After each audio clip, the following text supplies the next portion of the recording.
दोस्तों, आज हम अपने प्यारों के पास आए हैं, शहर खामोशा यानी कब्रिस्तान में।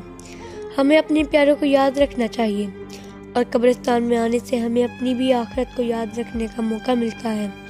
हज़रत बरीदा रज़ी अल्लाह तआला अन्हु से मनकूल है कि रसूलुल्लाह सल्लल्लाहु अलैहि वसल्लम जब भी कब्रिस्तान जाया करते तो ये फरमाया करते, ऐ इस कब्रिस्तान के मुसलमान और मोमिन वासियों, तुम पर सलामती हो।